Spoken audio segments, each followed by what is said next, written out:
¿Cómo le va? ¿Qué tal? Bienvenido. Estamos en nuestro programa con temas interesantísimos que nos ayudarán a mejorar nuestra calidad de vida. Soy Diego Hidalgo y así comenzamos.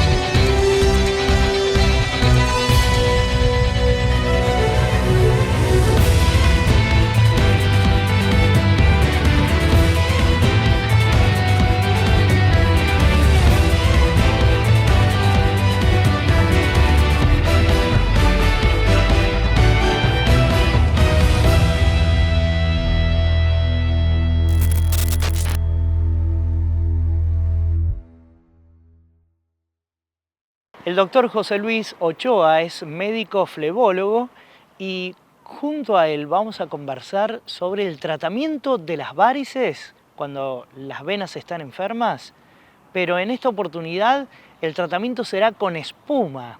¿Cómo es esto? La introducción que nos hace el profesional.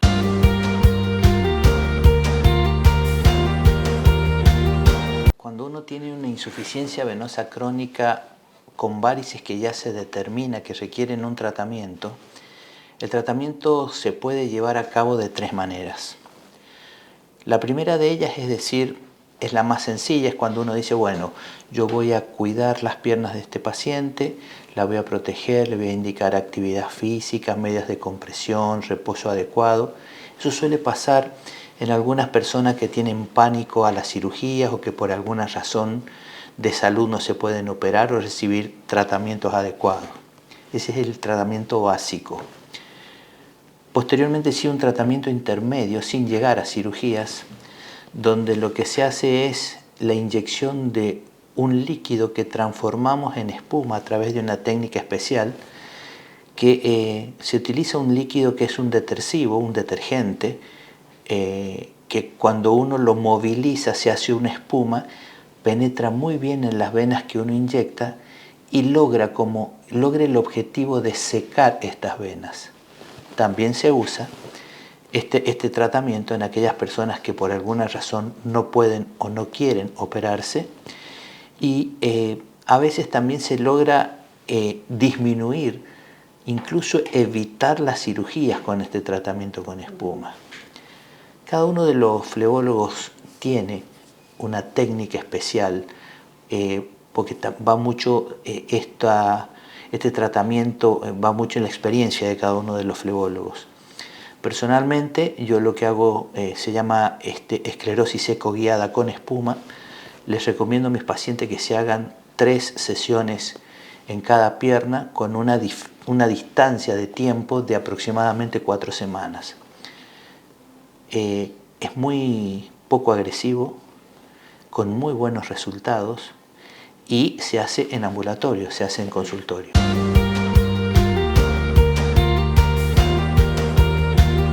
Y reforcemos el concepto de para quiénes. ¿Quiénes son candidatos, son susceptibles a someterse a un tratamiento con estas características?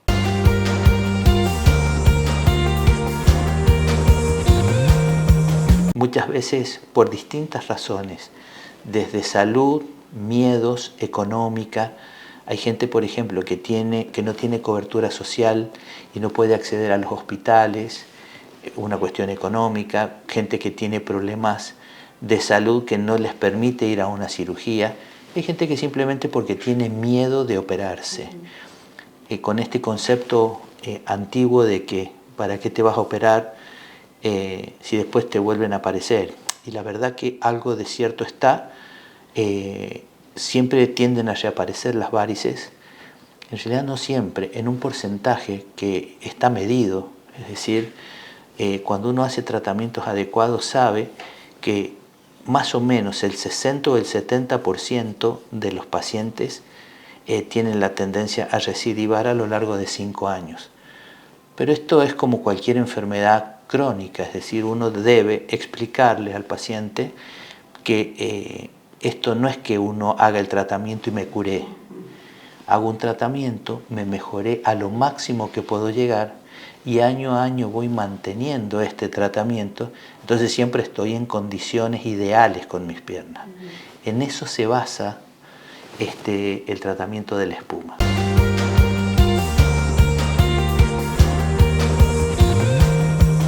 Y si hablamos de enfermedad de las venas, claramente, ¿qué patologías o en qué estadio es conveniente aplicar un tratamiento con espuma? Las varices que requieren tratamiento con espuma o quirúrgico están incluidas dentro de una clasificación donde uno ya comienza a verlas clínicamente, que son varices dilatadas. O sea, el diagnóstico de varices es aquella persona que tiene venas dilatadas y tortuosas que sobresalen de la piel. Cuando eso pasa, y ya tenemos el diagnóstico de varices de los miembros inferiores, nosotros podemos tomar estas tres conductas que yo te dije. Un cuidados en un extremo, en otro extremo la cirugía y en el medio el tratamiento con espuma. Vale decir que desde que yo tengo varices, desde pequeñas, no arañitas, varices, desde pequeñas, hasta varices ya avanzadas totalmente, inclusive con úlceras, se puede indicar el tratamiento con espuma. Cuando uno piensa en espuma, imagina una espuma generada por el jabón, por algún champú.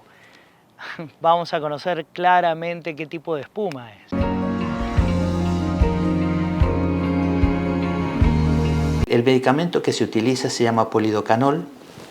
Es un medicamento en base básicamente detersivo, es decir, que tiene la propiedad de generar burbujas ante la movilidad. Se hace como una especie de trasegado entre jeringas que hace de ese líquido a una cierta velocidad y en un número de veces determinado, que hace que ese líquido que yo cargué en la jeringa se transforme en espuma.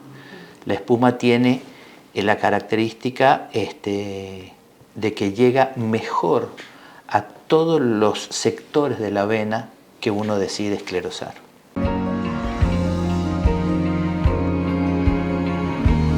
Doctor Ochoa, ¿hay contraindicaciones para este tratamiento?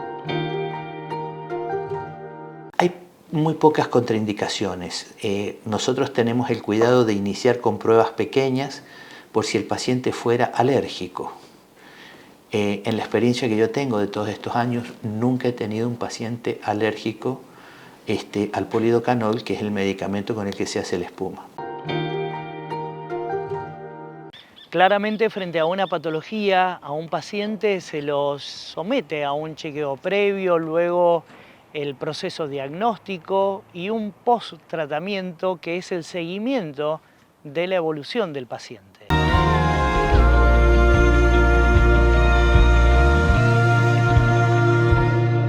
No solo se hace un ecodoppler previo, que es el que nos da diagnóstico de varices, sino que la esclerosis en sí misma se puede hacer ecoguiada, porque nosotros no solamente hacemos espuma en las venas que vemos a simple vista, sino que hacemos en venas más profundas, como por ejemplo la vena safena, donde necesariamente tenemos que hacerla a través de una ecografía. Hacemos una esclerosis ecoguiada con espuma, que es digamos, el ideal, siempre con ecografía, usando ecografía en el tratamiento.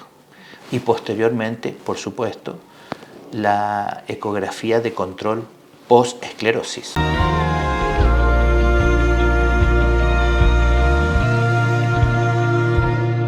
Y en el final del informe, las palabras del profesional, el doctor José Luis Ochoa, y esta es su reflexión y sus sugerencias. Si yo tengo que dar consejos, siempre les aconsejo a las personas que me consultan que se requieren básicamente tres cosas. En las que tienen varices, en las personas que ya tienen varices, se requieren tres cuidados básicos. Mantener el peso y el reposo adecuado por un lado, tener una actividad física sin impacto pero constante por otro en segundo lugar, y usar una contención elástica que pueden ser vendas o medias. estas tres cosas, estas tres patas de esta mesa para pacientes con varices. Para pacientes que no tienen varices, son muy similares: mantener el peso y el reposo por un lado, hacer una actividad física que uno ya la puede hacer un poquito más intensa, cuanto más músculo menos varices. Y en algunas personas que tienen el problema de que su tarea laboral es estar muchas horas sentada o de pie, aunque no tengan varices, también deben usar las medias de compresión. Entonces, tres cosas: reposo adecuado y mantener el peso por un lado, tener actividad física adecuada en segundo lugar y contención elástica en tercero. Vamos a hacer la primera pausa en nuestro programa. Como siempre, quiero agradecer a la firma Scorpio SRL que me viste y a mis amigos de la óptica Neovisión por los anteojos recetados. En minutos, cuando volvamos, ingresaremos a una carpintería. ¿Y por qué a una carpintería en un programa de medicina? Claro, porque si uno habla de generar modificaciones en su hogar, en su espacio, está hablando de generar mejor calidad de vida. En minutos te vamos a contar sobre tendencias en construcción.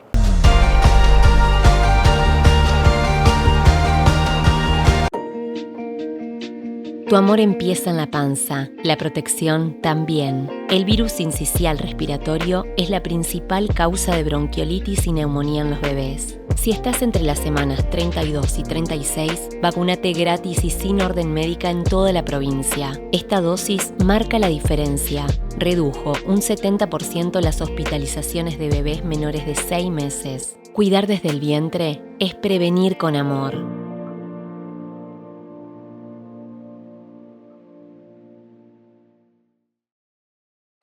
Farmacia Zárate. Atención personalizada con farmacéuticos. Envíos a domicilio sin cargo. Alquiler y venta de productos de ortopedia y para internación.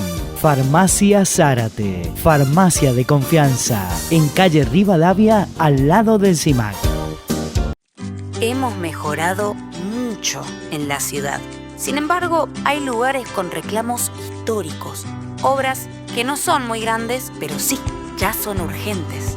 Los vecinos debatieron hacer esas prioridades y las incluyeron en un presupuesto participativo que ya implementamos. Somos la ciudad de San Juan. Aquí los vecinos organizan las obras y una vecina intendente las lleva a la acción. El Hospital Privado de Nariz, Garganta y Oído cuenta con más especialidades para una atención integral. Profesionales con marcada trayectoria y tecnología de vanguardia. Único centro de atención permanente las 24 horas. Hospital Privado de Nariz, Garganta y Oído. Junto a los sanjuaninos. En Rehabilitar San Juan le mejoramos la calidad de vida a los sanjuaninos. Medicina laboral pre- y posocupacional, rehabilitación integral, neurología y fisioquinésica con última tecnología, servicio de internación con profesionales calificados en cada área, convenio con obras sociales. Rehabilitar San Juan, responsabilidad y calidad.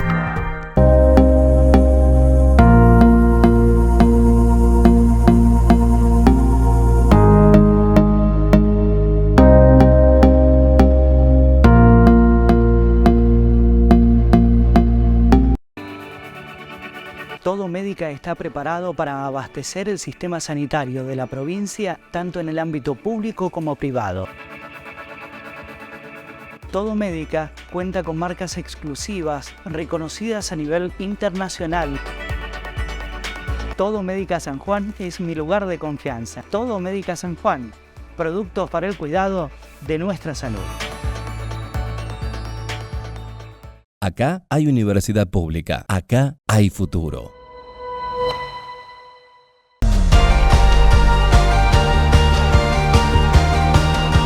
José Fasoli es el propietario de la carpintería José Fasoli.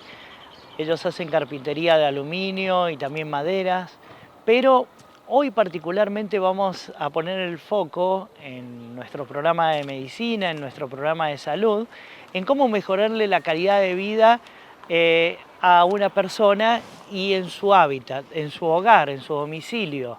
Hay tendencias y vamos a focalizarnos en las puertas principales. Así nos comenta José Fasoli. Están usando puertas principales en general altas, más grandes, y las famosas puertas pivotantes, que no son con bisagra, sino con un pivot, que es un sistema que toma la puerta abajo y arriba y permite un giro suave para pesos grandes. Por lo general se están usando puertas más grandes, se está levantando el dintel, que se llama, que es la parte superior de las puertas.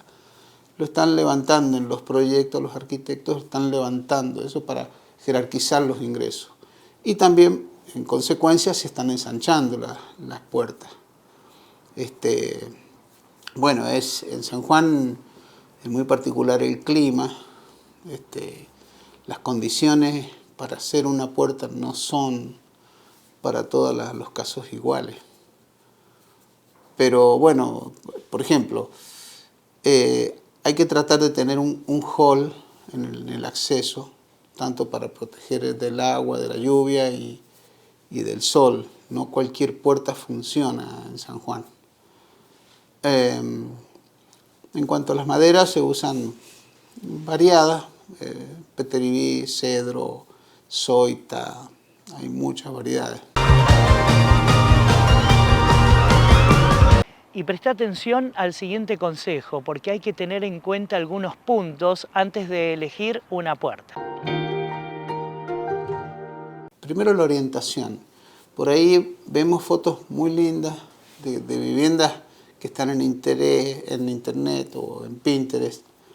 O simplemente nos quedamos con la idea de una casa que vimos en Cariló, en el medio del bosque, y esas puertas no se pueden traer a San Juan. Tenemos que tener en cuenta que tenemos climas extremos, digamos. En verano hay temperaturas de 40 a 42 grados como nada y un sol muy fuerte.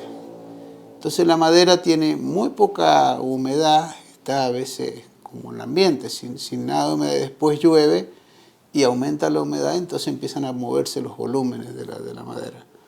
No se puede usar lo que vemos en la costa, por ejemplo. Tenemos que adecuar primero la orientación, qué orientación tiene esa puerta, si va a estar o no protegida del sol, del agua, y después decidir el diseño. Muchas veces tenemos ese error que creemos que una puerta que está en algún lugar y que lleva 40 años instalada, pero hay que ver en qué condiciones está. Y si hablamos de esta abertura tan importante como una puerta principal, uno no debe dejar de pensar en otras aberturas, las ventanas. Debe ser todo armónico.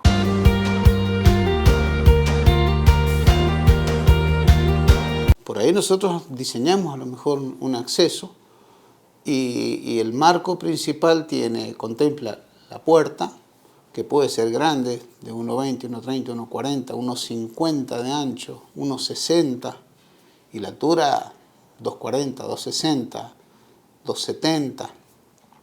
Y en el lateral a veces se deja un vidrio fijo como para incorporar las vistas exteriores a la casa. Cuando yo estoy adentro, tener más comunicación, dependiendo por supuesto de la situación de la casa. Generalmente el marco principal y esa abertura lateral se hace en madera. Todo lo demás se hace en aluminio. Es decir, se destaca o se trata de destacar el acceso, que se despegue de todas las aberturas del resto de la casa. Eso es lo que se está haciendo.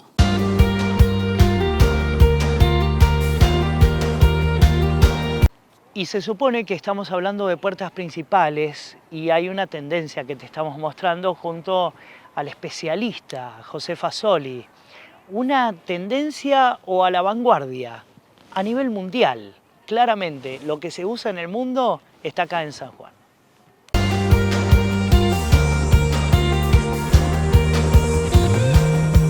En general vemos en todos los diseños alturas muy marcadas, a veces se llega hasta una segunda losa, se pasa derecho con la altura de la puerta y bueno, una parte abre, la otra parte está mimetizada, digamos así, que para que se vea hasta el nivel superior.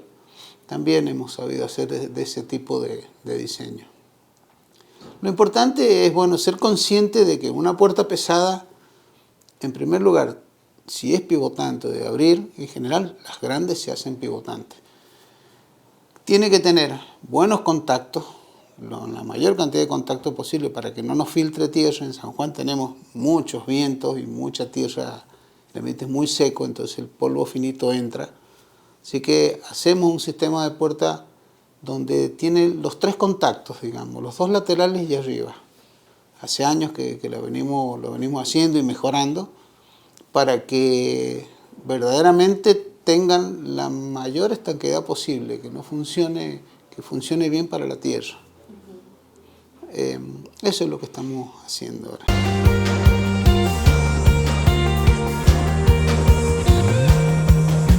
La verdad que no se me ocurren ideas, no tengo mucho conocimiento, necesito asesoramiento. Pues aquí lo tenés, en Carpintería José Fasoli. Estamos preparados para aconsejar al cliente. Tenemos un departamento técnico donde hay un arquitecto a cargo y bueno, y la experiencia que podemos brindarles desde los años que estamos en esto. Y hacemos eso, digamos no me quedo con lo que me traen, porque por ahí me traen una foto y si a mí no sé que no va a andar, no la hacemos directamente porque es perjudicar al cliente. Lo aconsejamos desde lo que nosotros sabemos y conocemos que no va a fallar, porque en alguna manera somos responsables hasta el último día de funcionamiento de la puerta, tiene que funcionar. No es nomás vender algo y que después tenga problemas el cliente, ¿no es cierto? Vamos a hacer una nueva pausa en nuestro programa.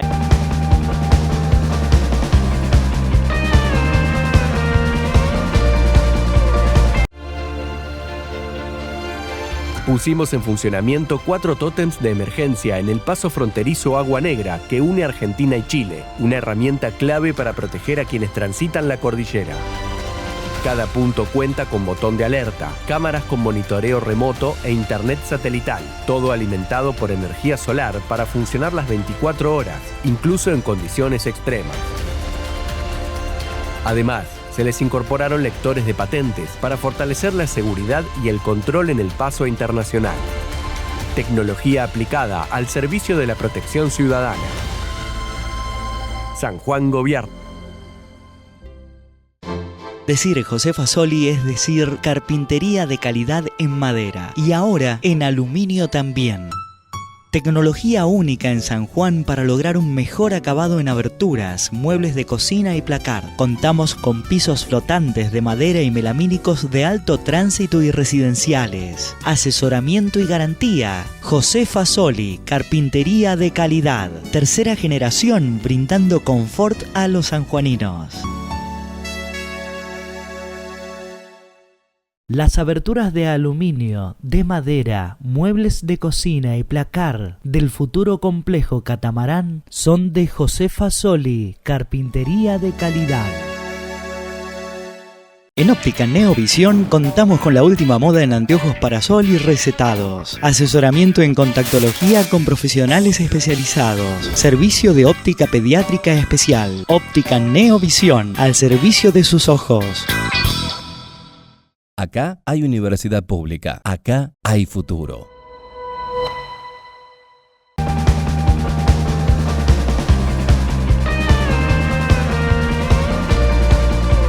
El doctor Ignacio López Lima es médico cardiólogo universitario especializado en imágenes cardiológicas y a él le haremos el siguiente planteo. El autocontrol, el autocuidado, ¿son fórmulas de prevención de la enfermedad cardiovascular? Vamos a escuchar.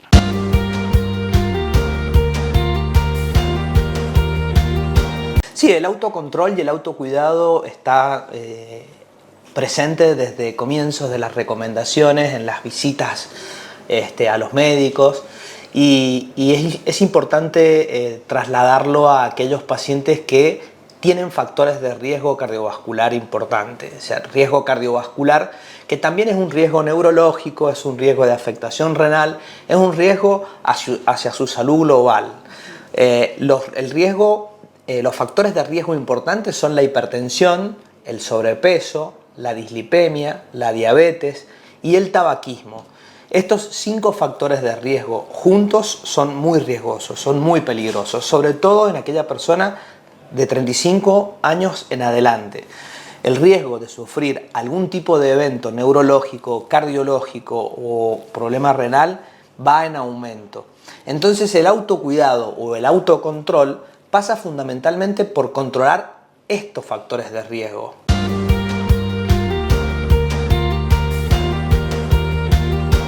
Y la pregunta es, ¿cómo? ¿Cómo frente a estos factores de riesgo?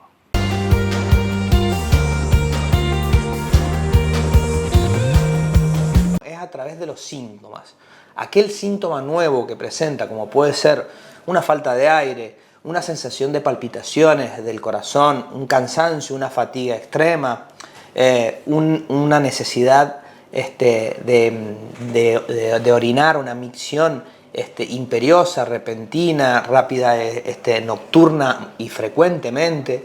Esto puede despertar síntomas nuevos. Los síntomas nuevos no los tenemos que esperar. El autocontrol o el autocuidado hace referencia a una planificación. La planificación es las consultas periódicas que voy a ir a hacer porque ya tengo estos 5 factores de riesgo, o aunque tenga 3, yo tengo que planificar mi consulta y mi control con el especialista. Iré a mi médico clínico, iré a mi médico cardiólogo o haré mis controles. Un buen punto de parámetro es aquella mujer que ya ha hecho su hábito de controles ginecobstétricos y se ha tornado como una cierta normalidad. Bueno, la persona que tiene los factores de riesgo que nombramos, o al menos 3, tiene que tener una planificación de estudio para saber cuál es el estado de salud. Recibir una información adecuada, un conocimiento pleno de cada uno de esos factores de riesgo, recibir una información sobre la medicación, si es que se le ha pautado una medicación, esa medicación qué efectos produce, qué reacciones adversas puede tener, si lo va a tolerar bien, si lo va a tolerar mal, y si lo va a tolerar mal, qué síntomas puede llegar a tener, y en todo caso, si los tiene, ¿por qué es importante que lo toma? ¿Qué está en juego para que lo tenga que tomar? ¿Cuán importante es? Eso llevará en la planificación de controles a unas ciertas mediciones que podrá hacer el paciente en medir su peso, en medir su presión, las llevará a la consulta y en la consulta definirán qué estudios se pueden hacer. Es decir, una planificación de estudios.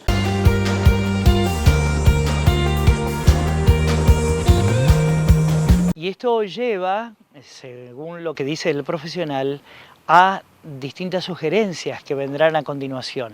Sugerencias en relación a estos factores de riesgo. Ejemplo, la alimentación, hábitos, actividad física. Escuchemos. Ya sabemos que la sal tiene que ser un consumo bajo, los azúcares tienen que ser un consumo bajo, las grasas tienen que ser un consumo bajo, hay que aumentar lo que es proteína, pero de carnes magras, bajas en grasas, esto es fundamental. El ejercicio, no el ejercicio físico intenso, el constante, el caminar pero constante, el andar en bicicleta. Vivimos en una ciudad que es plana, que es lisa, que es llana, en donde circular en bici es bastante cómodo en determinadas calles.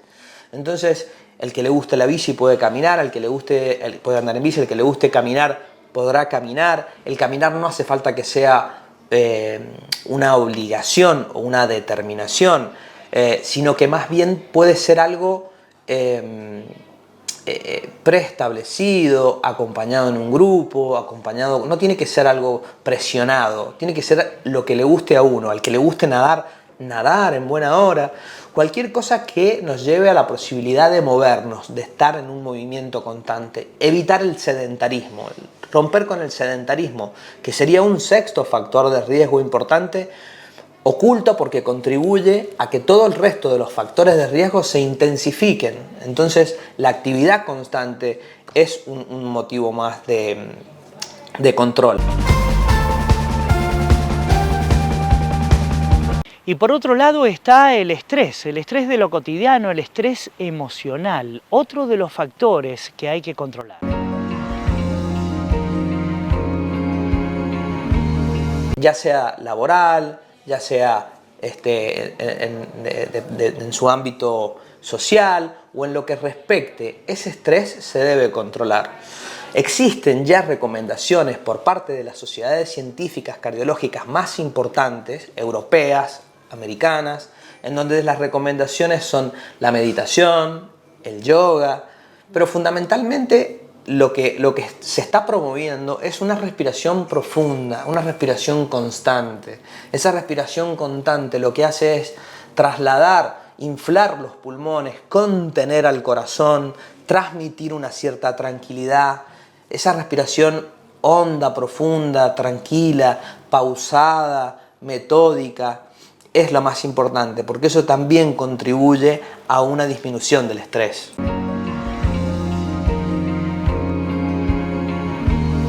Doctor, pero lo detengo aquí. Le hago una consulta inmediata. Yo no tengo los otros factores de riesgo como la obesidad, la hipertensión, el tabaquismo, pero sí el estrés. El estrés me genera por momentos falta de aire, palpitaciones. ¿Esto decididamente puede alterar el sistema cardiovascular? El estrés contribuye a una desconexión entre la respiración y la frecuencia del corazón. El estrés repercute en el corazón en ponerlo en posición de alerta. Eso repercute en una taquicardia.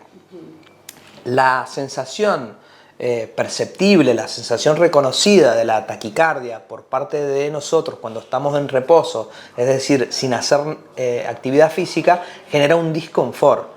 Y el desbalance o el desequilibrio, para que se entienda bien, entre lo que es una respiración correcta y una taquicardia, genera una situación de sumamente alerta en donde el cerebro dice acá algo está pasando y probablemente es el corazón, y eso va llevando a un círculo que cada vez se va volviendo más incómodo, de mayor disconfort, en donde pueden aparecer síntomas de molestias o disconfortes torácicos, molestias en el pecho, en el brazo, y todo se traduce en un camino que puede ir hacia la enfermedad cardiovascular, y que hay que dividir las aguas entre aquellos pacientes que dicen, bueno, pero si yo tengo una vida sana, hago actividad física, no soy fumador, no tengo sobrepeso, y mis colesterol, mis controles, mi autocontrol de peso, de presión y los chequeos que yo planifiqué me dieron normal, yo tengo que estar tranquilo, y esto es una situación de una crisis de ansiedad,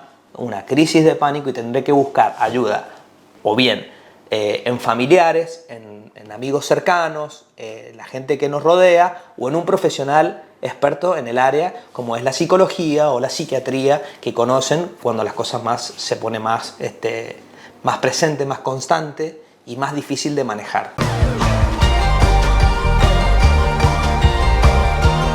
Hoy tenemos vasta información al alcance a través de las pantallas, las redes sociales, la internet, la inteligencia artificial. Frente a algún síntoma, ¿yo puedo consultar a la inteligencia artificial o puedo googlear? ¿Esto puede servirme cuando me siento mal?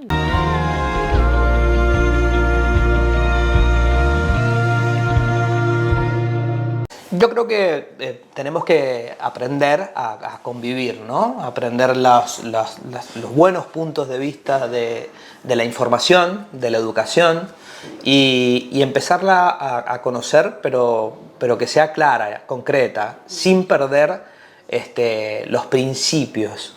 Ya nuestros abuelos tenían unos hábitos que lo traían de generaciones, en donde se debía cenar poquito, se debía cenar liviano, se debía cenar a veces un caldo, se debía... ese hábito, mientras más se conserve, la inteligencia artificial lo va a recomendar, porque también lo recomiendan las sociedades científicas. El caminar, el hacer actividad física. Antes el trabajo era muy arduo, el trabajo era esforzarse, estar en el campo, se trabajaba mucho lo agroindustrial, la sociedad se transformó en sedentaria a medida que se fue industrializándose más y volviéndose más tecnológica. Pero si no, era una persona en constante movimiento y actividad. Entonces, yo creo que un poco hay que convivir con las redes sociales, no hay que tomar un síntoma guión puntual, sino que hay que consultar, hay que recibir una educación correcta, una planificación, sacarse las dudas con el profesional a cargo y siempre respetar los buenos hábitos, que los buenos hábitos los hemos sabido desde siempre. El consumo de fruta, verdura, lo más que se pueda, equilibrado, los alimentos multiprocesados. No quiere decir que no podamos hacerlo de vez en cuando, lo que se quiere decir es que no se puede hacer permanentemente, que tiene que estar el consumo de frutas y verduras, que tiene que ser bajo el consumo de grasas y que hay que luchar contra el sedentarismo. ¿En qué etapa? En todas las etapas de nuestra vida. Hay que movernos todo cuanto podamos, con precauciones, con los cuidados. El adulto mayor hoy tiene que tener muchísimo cuidado también, porque hay veces que hay veredas que no están en condiciones, que sabe que se expone a una caída, a una posible fractura. Bueno, existen ciertos dispositivos, aparatos sencillos en donde puede estar moviendo sus piernas, más allá de las pistas sanitarias que existen en numerosas plazas, cada vez más, por suerte, y eso es algo muy favorable. Si alguno puede acercarse hacia esas pistas de salud, bienvenido sea, porque requiere un movimiento y va a tener un sendero por donde circular con mayor seguridad. Entonces, creo que hay que seguir teniendo en cuenta aquellas recomendaciones generales que veíamos de nuestros abuelos y consultarle a la inteligencia artificial o a las redes sociales lo que diga, pero también cuestionarlas con criterio. Y no hay problema de consultarle al profesional qué piensa acerca de tal o cual situación que vio o escuchó en una red social o en la inteligencia artificial.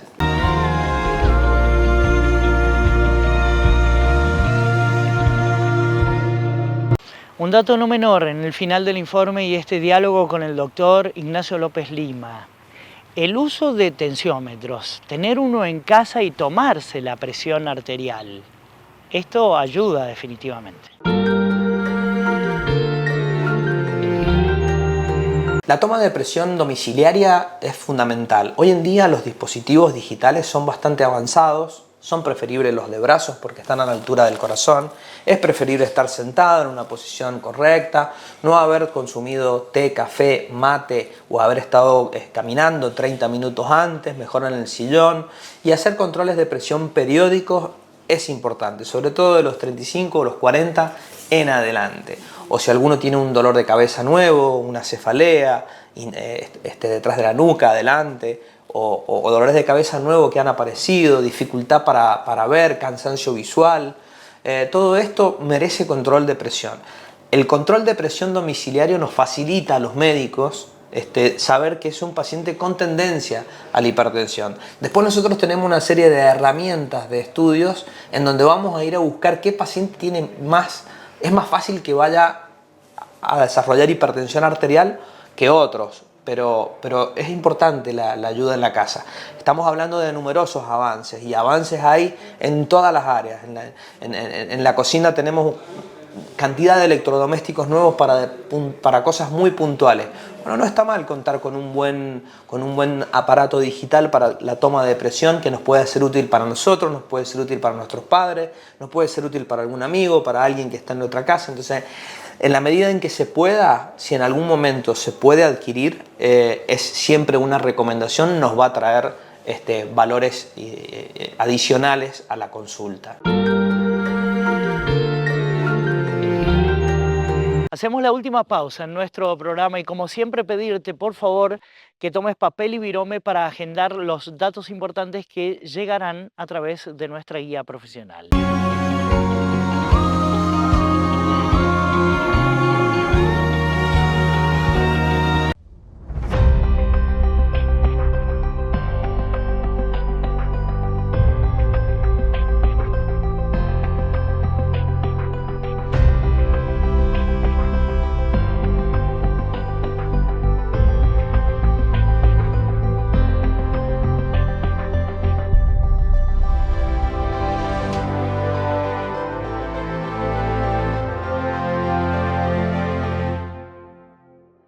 Dr. Daniel Matar, neumonólogo, especializado en trastornos del sueño. Turnos al teléfono 422-7656 y al 154-12-5242. ¿Necesitas recuperar energía, vitalidad, concentración, memoria, mejorar tu rendimiento sexual y físico? Ahora en San Juan hay un tratamiento médico innovador, efectivo y rápido. Pellets de testosterona, con resultados garantizados. Turnos al teléfono 264 50 57 862. Dr. Ignacio López Lima, cardiólogo universitario, especialista en ecocardiología y tomografía de corazón, diagnóstico. Dr. Rubén Balmaceda, especialista en coloproctología, lugar de atención Clínica La Pau, Sanatorio Argentino. WhatsApp para turnos 2645-037724. Dr. Julio Ríos, cardiólogo clínico. Lo encuentra en el Instituto de Alergia, Asma e Inmunología, calle Mendoza, 830 Sur. Teléfono para turnos 421-3812. Centro de Miopía y Astigmatismo del Dr. Juan Rocco. Atención de las enfermedades de la visión. Tratamiento de la presbicia con gotas. Turnos al teléfono 422-6071. Jujuy 167 Sur, planta baja, Ciudad. Servicio de Urología y Reproducción de los doctores Miguel Sojo y Mauricio Sojo, especialistas en andrología para el diagnóstico y tratamiento de las enfermedades relacionadas con la reproducción y sexualidad masculina. Encuéntrelos en CIMAC, en calle Rivadavia, frente a Plaza Aberastain, teléfono 429-3100. Dr. Fabio Alberto Pastrán, médico flebólogo. Atiende en el Centro de Flebología, calle Güemes 66 Norte. Teléfono para turnos 421-3773. Corradi Odontología, odontólogo Edgardo Corradi. Te ofrecemos un plan diferencial para generar prótesis e implantes, blanqueamiento dental con láser, planes con tarjeta de crédito y promociones con billetera virtual, descuentos si traes un amigo. Consultanos para ajustar el tratamiento a tu medida. Turnos al WhatsApp 2644 89 6449. Corradi Odontología. Sonríe sanamente.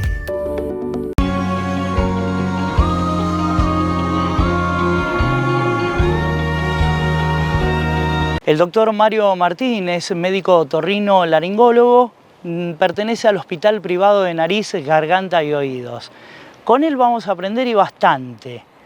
Vamos a hablar del sangrado de nariz y también de la pérdida repentina de audición.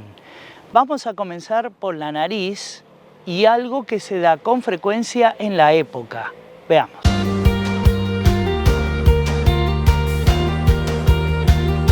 En el caso de los sangrados nasales, que son muy comunes, muy frecuentes, se dan en todo el año, pero por ahí hay épocas en las que tenemos más casos, sobre todo para que nuestros pacientes sepan qué hacer frente a un sangrado nasal, porque generalmente se hace todo mal.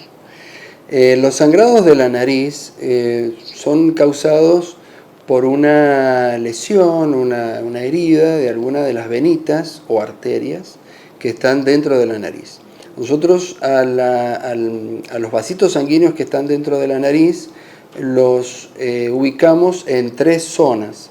Básicamente las 2 más importantes son la zona anterior, que es lo que en los vasitos sanguíneos que tenemos al alcance del dedo y que los podemos lastimar con el dedo, o que los podemos lastimar soplándonos fuerte la nariz, y las arterias que están en la parte posterior de la nariz, que son las que pueden llegar a producir un sangrado mucho más importante. Los sangraditos de la región anterior son los más comunes, son los que suceden en los niños, también suceden en las personas mayores, también suceden en las personas que están anticoaguladas o que toman aspirinetas, ¿no? Generalmente son sangrados leves, pero que si no los contenemos, no los controlamos, podemos llegar a perder una cantidad importante y sobre todo porque la sangre es muy aparatosa, digamos, un poco de sangre ya pareciera que nos estamos desangrando.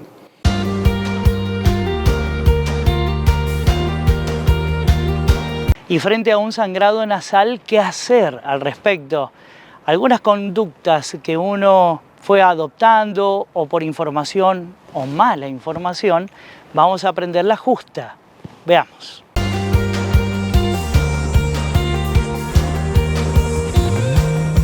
Si yo tengo un sangrado nasal, lo que se recomienda es, si se tiene a mano un algodón y lo podemos humedecer, no embeber, sino humedecer con unas gotas de agua oxigenada o de agua helada, le damos unas vueltitas para que tome un poquito de consistencia y como que lo enroscamos en la nariz. Y nos apretamos la nariz, nos comprimimos haciendo la pinza entre estos dos dedos en la parte blanda de la nariz, no en el hueso. En el hueso acá arriba no sirve comprimir, no bajan por ahí los vasitos sanguíneos, sino por la parte blanda. Entonces hay que comprimir en la parte blanda de la nariz. Otro punto, hacer la cabeza hacia adelante, no hacia atrás. Porque si yo hago hacia adelante, puedo ver realmente lo que me está sangrando. En cambio, si hago hacia atrás, capaz que la sangre me va para la garganta, me da arcadas, ganas de vomitar, porque estoy tragando esa sangre. Entonces, hacia adelante.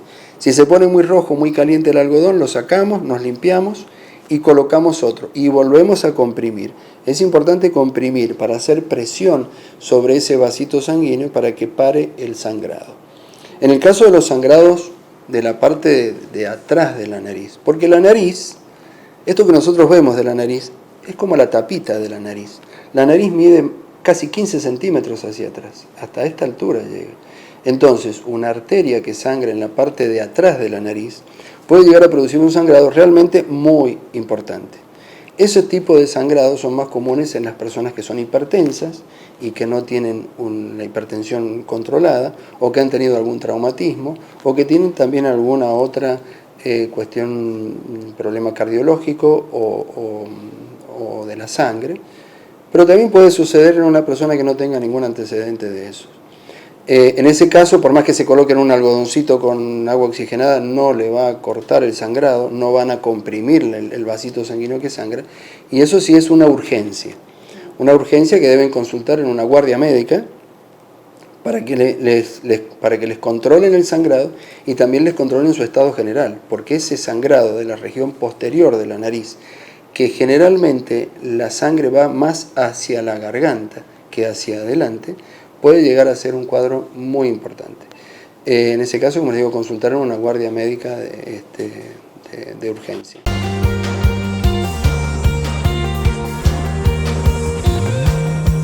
Pero doctor, yo tengo hipertensión y siempre me dijeron que es bueno que libere, que fluya la sangre. Si me sangra la nariz, ¿no es bueno entonces? Las sangrías para bajar la presión arterial o la hipertensión se usaban en el siglo XVIII y XIX. Estamos en el siglo XXI. No se usan sangrías para bajar la presión. O sea, para que un sangrado nasal me baje un pico hipertensivo, realmente tengo que perder mucha cantidad de sangre, que me produzca lo que se llama una hipotensión por la pérdida sanguínea. O sea, no es así, es un mito.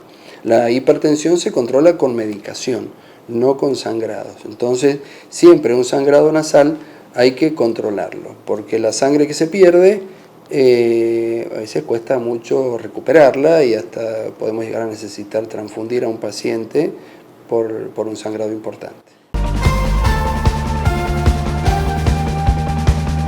Vamos a conocer si se trata de un mito o no, pero siempre mi abuelita me dijo que frente al viento sonda, si yo me sonaba la nariz, me iba a sangrar. ¿Esto es una realidad o no tiene nada que ver?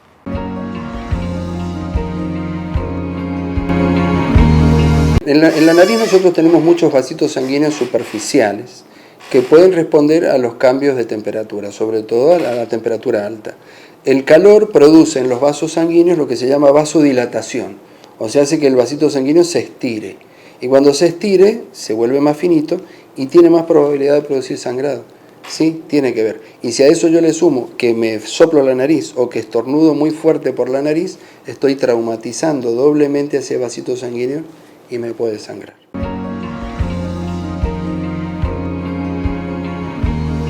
Ya hablamos sobre el sangrado nasal. Es imprescindible conocer, como te lo contamos al comienzo, vamos a hacer referencia a la pérdida repentina de audición. La pérdida de audición que sucede de un momento a otro, hay que tenerlo muy en cuenta, hay que tratar de consultar rápidamente, porque una pérdida de audición súbita, se llama, o repentina, puede ser ocasionada por un problemita acá en el conducto auditivo externo, como un tapón de cera. Algo tan simple como un tapón de cera nos puede ocluir, bloquear la audición de un oído.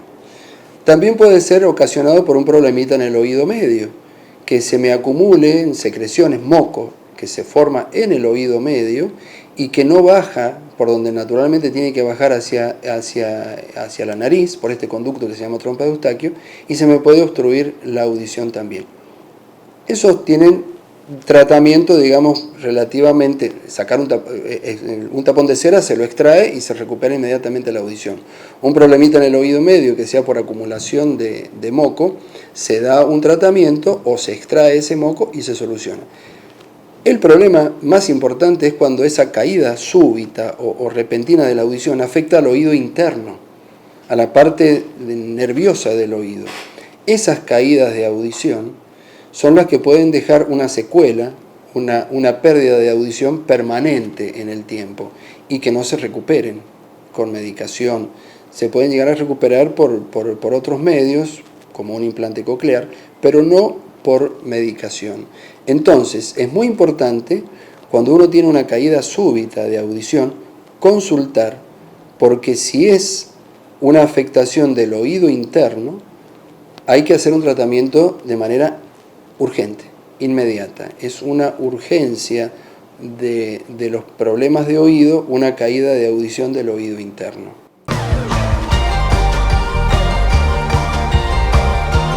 Doctor, ¿y cómo se trata y cómo me irá con ese tratamiento?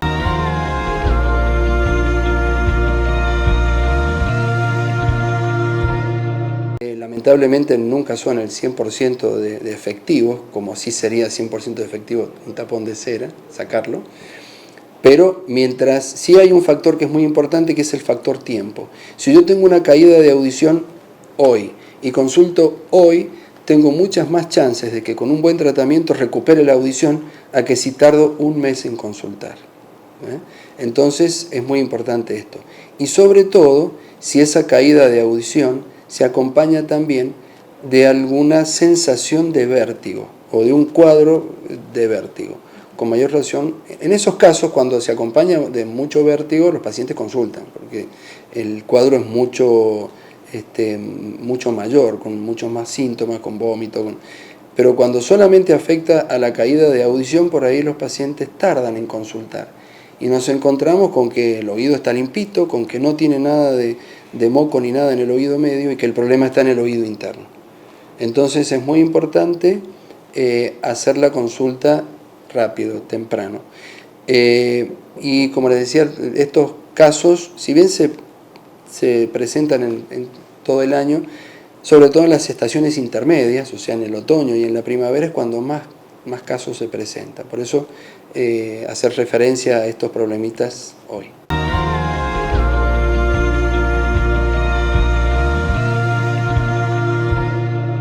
Doctor, usted habló de un tapón de cera y eso me genera una dificultad para escuchar. Entonces tengo una pérdida repentina de audición. ¿Es solamente el tapón de cera o pueden acontecer otros factores que puedan inmediatamente terminar en esto? Lo que pasa es que un tapón de cera te va a dar la misma sensación de si yo me obstruyo el oído así. Si yo me tapo el oído con un dedo, eso después pueden hacer la prueba, mientras yo estoy hablando me tapo el oído, van a sentir como que el volumen de su voz aumenta mucho. Entonces, si a mí se me tapa el oído, pero yo siento que mi voz como que retumba o la escucho más fuerte en ese oído, de cierta manera me quedo un poco tranquilo porque seguramente es algo que tengo acá en el oído externo o moco que se me acumuló en el oído medio. En cambio, si a mí se me cae la audición y yo pruebo o me golpeo la frente y siento que el sonido se me va para el otro oído, consulten ya, porque eso sí puede ser un problema que afecte al oído interno y necesita un tratamiento urgente. Y voy a recurrir nuevamente a mi abuelita. Mi abuelita me dijo, unas gotitas de alcohol y suficiente, eso te va a hacer muy bien. Y si no, aquí tienes un hisopo y me voy a limpiar, higienizar con ese hisopo.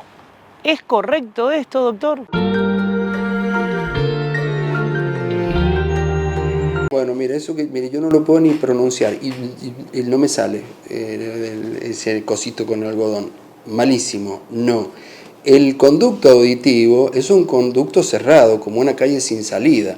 La cera se produce en esta parte del conducto y tiende a salir hacia el exterior, ¿sí? En ese sentido, de adentro hacia afuera. Yo con el hisopo, ahí me salió, voy en contramano. ¿Y qué hago? Lo empujo para adentro o me lastimo. Entonces, no, por favor no use, y menos en los niños. Todos los días vemos cómo la gente se lastima o se empuja la cera hacia adentro y en algún caso hasta se llega a lastimar el tímpano por el uso de esos elementos. Y bueno, otra práctica que por suerte ya cada vez está menos, se usa menos, son la de los cucuruchos de papel de diario, ¿será? Porque ya no se usa el diario. Tampoco, menos a un niño. Y el alcohol, ¿podemos llegar a usar alcohol en el oído? Sí, pero habría que usar no el alcohol puro de 96 grados, sino un alcohol diluido y solamente para deshidratar la humedad que tenemos en el oído. O sea, después de haber estado en la pileta, si yo quedo con la sensación de tener líquido, de tener el oído húmedo, me puedo colocar 1 o 2 gotitas de alcohol que se mezcla con la humedad que tenemos en el oído y se evapora a temperatura ambiente. Pero si yo tengo cera y me coloco alcohol, la deshidrata a la cera y la vuelve más sólida, más dura, más difícil de que salga. Y frente a este tipo de situaciones, tanto el sangrado de nariz como la pérdida repentina de la audición, es imprescindible consultar al profesional. Por supuesto, y el pronóstico, o sea, si yo tengo un sangrado importante y puedo tener una pérdida sanguínea importante, obviamente mientras antes consultemos o llamemos a una urgencia, se va a poder solucionar y prevenir complicaciones. Y en el caso de la caída de audición que tiene que ver con el oído interno, también hacer un tratamiento inmediato. Y así llegamos al final de nuestro Camino a la Salud. El próximo encuentro será el día sábado a las 14 con más temas importantes que también nos ayuden a mejorar nuestra calidad de vida. Recordá las vías de contacto que aparecen en pantalla, estarán a disposición durante toda la semana para efectuar cualquier tipo de consultas e inquietud. Y pedirte por favor, hasta ese próximo encuentro, que cuides muchísimo, pero muchísimo tu salud. ¿Por qué? Porque nos interesa sobremanera que vos estés bien. Gracias por elegirnos, gracias por estar. Chao.